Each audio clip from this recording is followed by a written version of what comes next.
ஒரு கிராமத்துல சம்பத்னு பேர் கொண்ட 20 வயசு இளைஞன் ஒருத்தன் இருந்தான். சம்பத் ஒரு அனாதை.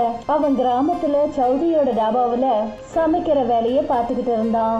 சீக்கிரமா வேலையை முடி சம்பத். கஸ்டமர்ஸ் டேபிளில் சும்மா உட்காந்துட்டு இருக்காங்க பாரு. இன்னைக்கு நான் தால் மக்னியை வச்சு ஒரு புது ரெசிபி செய்கிறேன் சௌத்ரி ஐயா. நீங்களே பாருங்க, இன்னைக்கு தாலை சாப்பிட்டுட்டு கஸ்டமர்ஸ் நம்ம ஹோட்டலில் மறக்கவே மாட்டாங்க. அட, நம்மளை மறக்க மாட்டாங்கன்றதெல்லாம் அப்புறமா பார்த்துக்கலாம். முதல்ல போய் அவங்களுக்கு சாப்பாடை கொடு. முடிஞ்சிடுச்சு ஐயா, கொஞ்ச நேரம் வெயிட் பண்ணுங்க. இன்னும் 5 நிமிஷத்தில் நான் எல்லா கஸ்டமர்ஸுக்கும் ஃபுட்டை வச்சிடுறேன், சரியா? சௌத்ரி சமையல் அறையை விட்டு வெளியே போனாரு. கொஞ்ச நேரத்துல சம்பத் கஸ்டமர்களுக்கு சாப்பாடு பரிமாறினான். சம்பத் கையால செஞ்ச டால் மக்னி எல்லா கஸ்டமர்களுக்கும் ரொம்ப பிடிச்சது. அந்த கஸ்டமர்கள்ல அர்ஜுன் சௌத்ரி கிட்ட வந்து சொன்னாரு, இன்னைக்கு தால் மக்னி ரொம்பவே சுவையாக இருந்துச்சு சௌத்ரி ஐயா. என் வயிறு நிறைஞ்சிடுச்சு, ஆனால் போக மனசே வரல. அட, நான் என்ன பண்ணுறது அர்ஜுன்? என் டாபாவில் செய்கிற சாப்பாடு அவ்வளோ நல்லா இருக்குல்ல, அதனால ஜனங்க வயிறு நிறைஞ்சிடுது, ஆனால் போக மனசு வர மாட்டேங்குது. என்னோட மனைவி ரொம்ப சூப்பராகவே சாப்பாடு செய்வா. அடா, நீங்கள் என்ன பேசிகிட்டு இருக்கீங்க சௌத்ரி ஐயா? உங்கள் மனைவி எப்போவும் உங்கள் பக்கத்தில் உட்காந்து காசு தானே எண்ணிக்கிட்டு இருக்காங்க. சாப்பாட்டை நம்ம கிராமத்து சம்பத் தானே செய்கிறான். அட, அவனை கொஞ்சம் பாராட்டுறதால உங்களோட பெருமை என்ன இறங்கிட போகுதா என்ன? இப்படி சொல்லிட்டு அர்ஜுன் அந்த இடத்த விட்டு போனாரு. சௌத்ரி ரொம்ப கோவப்பட்டு தன்னோட மனைவி ருக்மணியை பார்த்து என்ன சொன்னாருன்னா, நீயே பார்க்குறல்ல, உன்கிட்ட எத்தனை தடவை சொல்கிறது, நீயும் அந்த கிச்சனுக்கு போய் சம்பத்துக்கு ஏதாவது உதவியாக இருன்னு. என்னால் ஒரு சமயத்தில் ஒரே ஒரு வேலை தான் பார்க்க முடியும். ஒன்று நான் பணத்தை எண்ணுவேன், இல்லைன்னா சமையல் அறையில் சேரில் போய் உட்காருவேன். நீ சரியான முட்டாளாக ஆகிக்கிட்டே தான் இருக்க. கொஞ்சம் யோசி.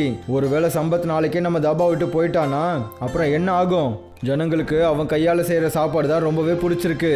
அதனால தான் நான் எல்லா ஜனங்கக்கிட்டையும் சாப்பாடு அவன் கிடையாது, நீ தான் செஞ்சுக்கிட்டு இருக்கேன்னு சொல்லிக்கிட்டு இருக்கேன். ஆனால் நான் சொல்கிறத நீ புரிஞ்சிக்கவே மாட்டேங்கிறியே.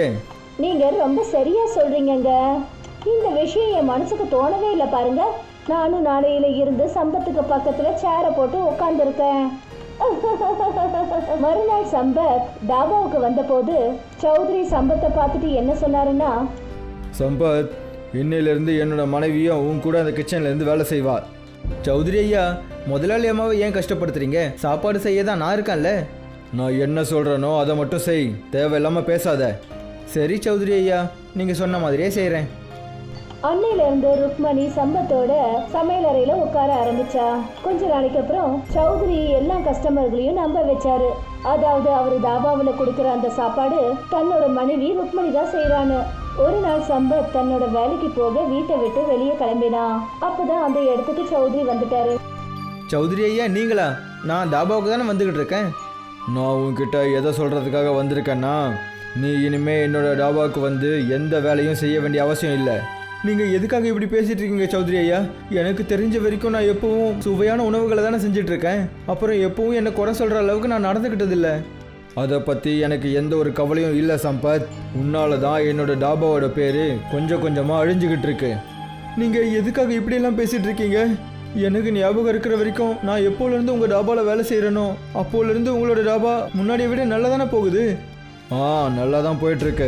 ஆனால் அது நீ இருக்கிறதால தான். ஒருவேளை நான் இன்னும் கொஞ்ச நாளைக்கு உன்னை வேலையில் வச்சுருந்தேன்னா என்னோட டாபாவோட பேர் சௌத்ரி டாபாங்கிற பேர்லேருந்து மாறி சம்பத் டாபான்னு தான் எல்லாரும் கூப்பிடுவாங்க. அப்படியெல்லாம் பண்ணாதீங்க சௌத்ரி ஐயா. நான் ஒரு அனாதை. எனக்கு இந்த வேலையை தவிர வேறு எந்த வேலையும் தெரியாது. அதெல்லாம் உன்னோட பிரச்சனை, என்னோடது கிடையாது. இன்னையிலிருந்து உன்னை எப்போவாவது என் கடை முன்னாடி எங்கேயாவது பார்த்தேன், கையை காலை உடைச்சி கிராமத்தை விட்டு வெளியே துரத்திடுவேன். இதை சொல்லிட்டு சௌத்ரி கோபத்தோட அந்த இடத்த விட்டு போனாரு. சம்பத்துக்கு வேலை இல்லாம போயிடுச்சு. ரொம்ப நொந்து போய் சம்பத் கிராமத்து தலைவரை போய் பார்த்தான். எனக்கு எல்லாமே தெரியும் சம்பத். சௌத்ரி உனக்கு என்னெல்லாம் பண்ணாருன்னு தெரியும். உனக்கே இந்த விஷயம் தெரியும். சௌத்ரி என்னை விட செல்வாக்கானவர். அது மட்டும் இல்லாமல் ரொம்ப பணக்காரரு. அவர்கிட்ட என்னால் பிரச்சனை பண்ண முடியாது. தலைவரே, நான் சௌத்ரி கிட்ட சண்டை போடணும்னு உங்ககிட்ட வரல. நான் உங்ககிட்ட உதவி கேட்கறதுக்காக தான் வந்திருக்கேன். உங்களுக்கே தெரியும்ல தலைவரே, நான் ஒரு அனாதை. சில வருஷங்களுக்கு முன்னாடி தான் என்னோட அம்மா அப்பா என்னை விட்டுட்டு போயிட்டாங்க. நான் என்னோட கிராமத்தை விட்டு எங்கேயும் போக விரும்பலை. நீ என்ன தான் சொல்ல வர? தலைவரே, நான் எப்பவும் சாப்பாடு செய்யணும்னு நினைக்கிறேன். உன்னோட அப்பாவும் ரொம்ப பெரிய சமையல்காரன் தான். தலைவரே, நீங்கள் எனக்கு சின்னதாக ஒரு உதவி பண்ணுங்க. நான் எனக்குன்னு ஒரு டாபாவை நம்ம கிராமத்தில் திறக்க நினைக்கிறேன். நீங்கள் எனக்கு கொஞ்சம் பணம் கொடுக்க முடியுமா? என்னோட டாபா நல்லபடியாக போன உடனே நான் உங்களோட பணம் எல்லாத்தையும் திருப்பி கொடுத்துடுறேன். சரி, கிராமத்தில் என்னோட காலி நிலங்கள் கொஞ்சம் இருக்கு. நீ அந்த இடத்துல போய் டாபாவை திறந்துக்கோ. அதுக்கு எவ்வளோ காசு உனக்கு தேவையோ அதை நான் உனக்கு கொடுக்க தயாரா இருக்கேன். தலைவர் சொன்னதை கேட்டுட்டு சம்பத் ரொம்ப சந்தோஷப்பட்டான். சம்பத் கடின உழைப்போட காலியான நிலத்துல டாபா கட்ட ரொம்ப கஷ்டப்பட்டதுக்கு அப்புறம் சம்பத் அந்த இடத்துல ஒரு டாபாவை ரெடி பண்ணிட்டான். கொஞ்ச நாளைக்கு அப்புறமா சம்பத்தோட டாபாவுக்கு கஸ்டமர்கள் வர ஆரம்பிச்சாங்க. அப்புறம் இந்த விஷயம் சௌத்ரியை உறுத்த ஆரம்பிச்சது. எதை நினச்சி நான் பயந்தனோ அதே தான் நடந்திருக்கு ருக்மணி. அந்த ஒன்றும் இல்லாதவன் அவனுக்குன்னு ஒரு டாபா திறந்திருக்கான். இப்போ நம்ம டாபாவுக்கு குறைஞ்ச ஆளுங்களும் அவனோட டாபாவுக்கு நிறைய பேரும் வராங்க. ஒரு நரியோட புத்தி தான் உங்களுக்குள்ளேயும் இருக்கு. அந்த புத்தியை பயன்படுத்துங்க, அப்புறம் அவனுடைய டாபாவை மூட வைங்க. நீ ரொம்ப சரியா சொல்ற. என்னோட இந்த நரி மாதிரியான புத்தியை வச்சு நான் ஏதாவது ஒன்று யோசிச்சே ஆகணும். சௌத்ரி ரொம்ப தந்திரமா ஒரு கஸ்டமரை தான் சொல்றதை கேட்க வச்சாரு. அந்த கஸ்டமர் தெரியாம சம்பத்தோட டாபாவில் சாப்பாட்டுல சௌத்ரி கொடுத்த மருந்த கலந்துட்டு வந்துட்டான். அன்னைக்கு யாரெல்லாம் சம்பத்தோட டாபாவில் சாப்பிட்டாங்களோ அவங்களுக்கு வயிற்றுப்போக்கு ஏற்பட்டுச்சு. மறுநாள் சம்பத்தோட டாபாவுக்கு முன்னாடி கிராமத்து ஜனங்க கூட்டமா வந்துட்டாங்க. அதுல ஒருத்தர் ரொம்ப கோபத்தோட சம்பத் கிட்ட சொன்னாரு, உன்னோட டாபா நல்லா நடக்கணுங்கிறதுக்காக உன்னோட நேர்மையை மறந்துட்டியா? நீங்கள் ஏன் இப்படி பேசிகிட்டு இருக்கீங்க? நான் என்ன பண்ணேன்? என்ன பண்ணியா? அட, நேற்று நான் உன்னோட டாபாவில் தால் சாப்பிட்டேன். அப்போலேருந்து என் வயிறு மோசமாயிடுச்சு. அப்புறம் இங்கே எவ்வளோ பேர் நாங்கள் நின்றுட்டு இருக்கோமோ அவங்க எல்லார் வயிறும் மோசமாயிடுச்சு. இது எல்லாத்துக்கும் நீ தான் பொறுப்பு. நீ கண்டிப்பாக சாப்பாட்டில் ஏதோ ஒன்று கலந்துருக்க. நீங்கள் தப்பாக நினச்சிட்ருக்கீங்க. நான் சாப்பாட்டில் எதையுமே கலக்கலை. இன்னையிலேருந்து நாங்கள் யாருமே உன்னோட டாபாவுக்கு வந்து சாப்பாடு சாப்பிட வரமாட்டோம். சாப்பாடு எல்லாத்தையும் செஞ்சு நீயே சாப்பிடு. இப்படி சொல்லிட்டு அந்த ஆளு அங்கிருந்து போயிட்டாரு. அப்புறம் சம்பத் கண்ணில் கண்ணீரோட தன்னோட டாபாவில் உட்காந்துட்டான். சம்பத்துக்கு மறுபடியும் வேலை இல்லாமல் போயிடுச்சு. கொஞ்ச நாளைக்கு அப்புறம் சம்பத்தோட டாபாவில் தலைவர் வந்து சொன்னாரு, சம்பத், நீ என்கிட்ட காசு வாங்கியிருந்தல்ல, அதை எப்போ திரும்ப தருவ? தலைவரே, உங்களுக்கே நல்லா தெரியும் என்னோட டாபாவுக்கு எந்த கஸ்டமர்ஸும் வர்றதில்ல. அதெல்லாம் எனக்கு தெரியாது சம்பத். எனக்கு என்னோட காசு வேணும், அதுவும் வட்டியோட. தலைவர் பேசினதை கேட்டதும் சம்பத் அதிர்ச்சி ஆயிட்டான். நாம வட்டியை பற்றி எதுவும் பேசவே இல்லையே. நான் அதை சொன்னேன், நீ தான் கேட்டிருக்க மாட்டேன். இன்னும் 2 நாளைக்குள்ளே என்னோட காசு வட்டியோட எனக்கு திரும்பி வரலன்னு வச்சுக்க, நான் உன்னோட வீட்டையும் உன்கிட்ட இருந்து பிடுங்கிடுவேன். அப்புறம் அதை விற்று அதிலேருந்து என்னோட காசை எடுத்துக்குவேன். அப்படியெல்லாம் பண்ணிடாதீங்க தலைவரே, நான் ஒரு அனாதை. நீங்கள் என்கிட்ட இருந்து என்னோட வீடையும் எடுத்துக்கிட்டீங்கன்னா அப்புறம் நான் எங்கே போகிறது? நான் உனக்கு 2 நாள் டைம் கொடுக்குறேன். இப்படி சொல்லிட்டு தலைவர் அந்த இடத்த விட்டு போயிட்டாரு. 2 நாள் கழிச்சு தலைவர் சம்பத்தை அவனோட வீட்டை விட்டு கழுத்தை பிடிச்சு வெளியே தள்ளினாரு. அவனுடைய டாபாவையும் அடிச்சு நொறுக்கினாரு. சம்பத் கண்கள்ல கண்ணீரோட ஹைவேல இருக்கிற ஒரு அடர்ந்த மரத்துக்கடியில் உட்காந்து தன்னுடைய விதியை நினைச்சு அழுதான். சம்பத் அழுது அழுது காலையில இருந்து சாயந்தரம் வரைக்கும் ஆயிடுச்சு. அப்பதான் அவன் பார்த்தான், அந்த மரத்துல ஒரு பறவை கூடு கட்டி இருந்தது. அந்த கூட ஒரு கழுகு சுத்திக்கிட்டே இருந்தது. இந்த கழுகை நம்ம துரத்தி ஆகணும், இல்லைன்னா அது அதோட கூட்டை உடைச்சிடும். என்னோட வீட்டை காப்பாற்றுறதுக்கு தான் எந்த கிராமத்து ஜனங்களும் இல்லை. ஆனால் பாவம், இந்த பறவையோட கூட்டை இந்த கழுகு வந்து உடைக்கிறத நான் விட மாட்டேன். சம்பத் அந்த கழுகை அந்த இடத்த விட்டு துரத்தினான். அப்போதான் அங்கே ஒரு அதிசயமே நடந்தது. அந்த கூடுல உட்கார்ந்துருந்த ஒரு சின்ன பறவை சம்பத்து கிட்ட வந்து உட்கார்ந்தது. ஒரு பெரிய ஒலியோட ஒரு அழகான பெண்ணா அது மாறுச்சு. நீ யாரு? பல வருஷங்களுக்கு முன்னாடி ஒரு சாபத்தினால என்னை ஒரு பறவையா மாத்தி அந்த கூடுல கைது செய்யப்பட்டு இருந்தேன். அப்படி நீ அந்த கழுகை மட்டும் விரட்டாம இருந்திருந்தா அந்த கழுகு என்னை கொன்னு என் கூடையே நாசம் பண்ணியிருக்கோம். அது கழுகு உருவத்துல இருந்த ஒரு ராட்சசன். ஆனா நீ எப்படி உன்னோட நிஜமான ரூபத்துக்கு வந்த? எனக்கு என்ன சொல்லப்பட்டிருந்ததுன்னா, அதாவது வாழ்க்கையில அடிபட்டு ரொம்ப கஷ்டப்பட்டு வேதனையோட இருக்கிற ஒரு இளைஞன் உனக்கு உதவி செஞ்சா என்னுடைய இந்த சாபம் போயிடும்னு சொன்னாங்க. அப்புறம் பாரு, நானும் முக்தி அடைஞ்சிட்டேன். நீ எனக்கு உதவி செஞ்சிருக்க, அதனால நானும் உனக்கு உதவி செய்வேன். உன்னை பத்தி எனக்கு எல்லாமே தெரியும். உன்னால எப்படி எனக்கு உதவி பண்ண முடியும்? ஏன் என்னால பண்ண முடியாது? நீ ரொம்ப நல்லாவே சமைக்கிற ஆளு. உன்கிட்ட பணம் காசு கிடையாது. ஒரே ஒரு வீடு இருந்தது, அதுவும் பறிக்கப்பட்டுடுச்சு. ஆனாலும் பரவாயில்லை, விடு. எந்த கூண்டு உடப்படாம நீ காப்பாத்தினியும் அதே கூண்டு இன்னிலிருந்து உன்னுடைய வீடா மாறும். அப்புறம் இந்த கூடுக்குள்ள உன்னுடைய சொந்தமான ஒரு கூடு ரெஸ்டாரண்ட் இருக்கும். இத சொல்லிட்டு அந்த அழகான பொண்ணு அந்த கூடை நோக்கி சைகை காட்டினா. அப்பதான் ஒரு வேகமான ஒளியோட அந்த கூடு ஒரு ரெஸ்டாரண்டா மாறிடுச்சு. அதோட படிக்கட்டுகள் அழகான மரத்தால செய்யப்பட்டிருந்தது.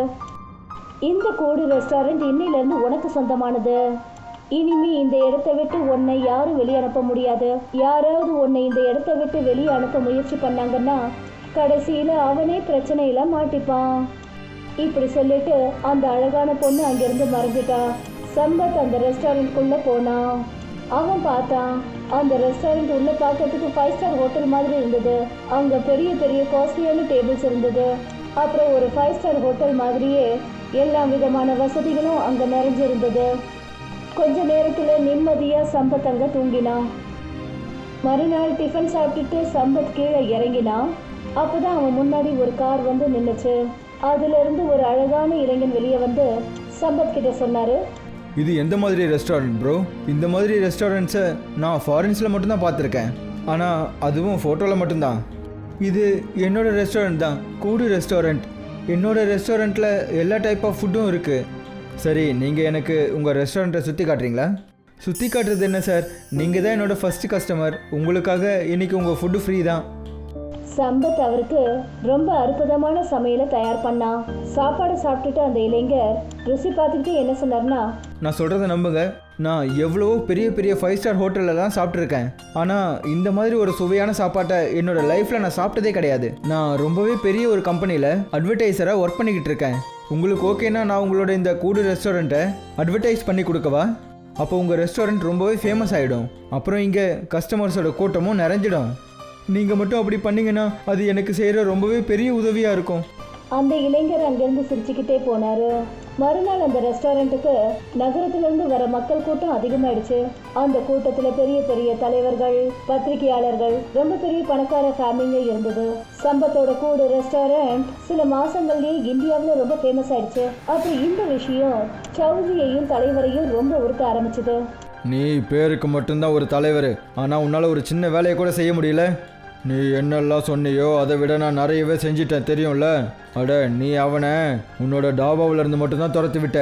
ஆனால் நான் அவனோட வீட்டையே எடுத்துக்கிட்டு அவனை துரத்தி விட்டேன். அட, அவனோட தலையெழுத்து நல்லா இருக்கும்போது அதில் நான் என்ன பண்ண முடியும்? இதை பேசுகிறதால என்ன பிரயோஜனம் தலைவரே? அவனோட அந்த கூடு ரெஸ்டாரண்ட்டுக்கு சிட்டியில் இருக்கிற பணக்காரங்களாம் வராங்க.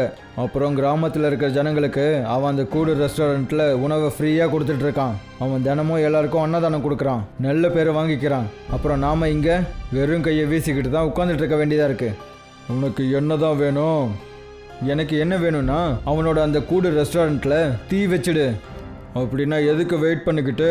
சரி, கிளம்பலாம். இன்னைக்கு நைட்டு அந்த நல்ல வேலையை முடிச்சு வச்சிடலாம். தலைவரும் சௌத்ரியும் பெட்ரோலை எடுத்துக்கிட்டு அந்த மரத்துக்கிட்ட வந்தாங்க. அவங்க அந்த மரத்து மேல பெட்ரோலை தெளிச்சாங்க. ஆனா அதுல அவங்க நெருப்பை வைக்கிறதுக்கு முயற்சி பண்ண போது திடீர்னு அவங்க உடம்புல ரொம்ப மோசமா எரிய ஆரம்பிச்சது. அப்புறம் அவங்க பயங்கரமா கத்த ஆரம்பிச்சாங்க. சம்பத்தும் மற்ற கஸ்டமர்களும் ரெஸ்டாரண்ட்டுக்கு கீழே வந்தாங்க. அட, உங்க 2 பேருக்கும் என்னாச்சு? நீங்க 2 பேரும் ஏன் கத்திட்டு இருக்கீங்க? எங்களை மன்னிச்சிடு சம்பத், நாங்கள் 2 பேரும் உன்னோட கூடு ரெஸ்டாரண்ட்டுக்கு தீ வைக்கிறதுக்காக தான் வந்தோம். ஆனால் நாங்கள் அந்த கூட்டில் தீ வைக்க முயற்சி பண்ணும்போது எங்களோட உடம்புல ஏதோ தீ எரியிற மாதிரியே இருக்குது. இன்னைக்கு ஏதோ தப்பு பண்ணிட்டீங்க தலைவரே, ஆனால் இதுக்கப்புறம் எப்பவும் அந்த தப்பை மட்டும் பண்ணிடாதீங்க. அப்போதான் அந்த கூடு ரெஸ்டாரண்ட்குள்ளே இருந்து ஒரு குரல் கேட்டுச்சு. அவங்க 2 பேருக்கிட்டையும் சொல்லு, இப்போவே அந்த கிராமத்தை விட்டு போக சொல்லு. இல்லைன்னா அவங்க உடம்புல இருக்கிற எரிச்சலை உலகத்தில் இருக்கிற எந்த டாக்டராலையும் சரி பண்ணவே முடியாது. எனக்கு தெரிஞ்ச விஷயம் என்னன்னா, யாராவது இந்த கூடு ரெஸ்டாரண்ட்டுக்கு ஏதாவது பிரச்சனை கொடுக்கணும்னு நினச்சிட்டு இருந்தாங்கன்னா அவங்களுக்கு ரொம்பவே பெரிய பிரச்சனை ஏற்படுமா. தலைவரும் சௌத்ரியும் சம்பத்தோட பேச்சை கேட்கறதா நல்லதுன்னு நினைச்சாங்க. 2 பேரும் ராத்திரியோட ராத்திரியா கிராமத்தை காலி பண்ணிக்கிட்டு போயிட்டாங்க. சம்பத் இன்னைக்கும் கூடு ரெஸ்டாரண்ட்டை நடத்திக்கிட்டு இருக்கான்.